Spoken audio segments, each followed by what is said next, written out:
Hey y'all, I just wanted to talk today real quick about repurposing. I started to think today about how many videos I do on repurposing food containers, and I do a lot of them. I didn't realize how many I had out there, and I will actually include links here for you if you'd be interested in taking a look at some of those.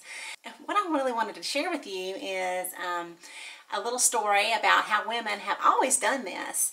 And it's, a lot of times we think about repurposing and we kind of correlate it to a green movement or something like that, but this is really something that women have done for a very long time. They have repurposed their food containers. So one of the most common ones that I can think of that I wanted to tell you about is during the 1800s, most of the time if you bought your flour, beans, rice, those kind of things, or even the food for your farm animals, those were stored in things like wooden barrels or in tin boxes.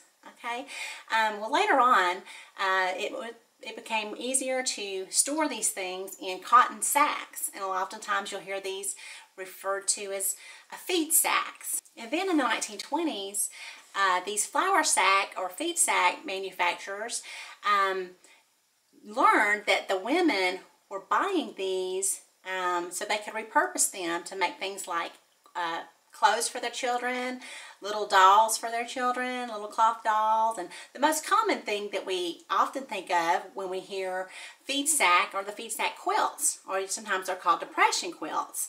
And the reason why they call them the depression quilts is because during the Great Depression, the demand for these feed sacks skyrocketed. And the flour and the feed sack manufacturers, they figured out really quick that the way to get their sales up were to make these very easy for the women to repurpose them. So they started to put patterns on there so that they could make children's clothing, dolls. They had doll patterns on there. They had quilt blocks that would make it very easy to repurpose it for a quilt. And then, they also had it to where the labels could be easily removed without damaging the fabric. So I just thought that was very interesting, and you can actually, there are books on what they call depression quilts, and they're still collectible. You can find them on eBay. And anyway, I just wanted to share that with you, and hopefully you found that little bit of information as interesting as I did. Have a wonderful day. Thanks for watching.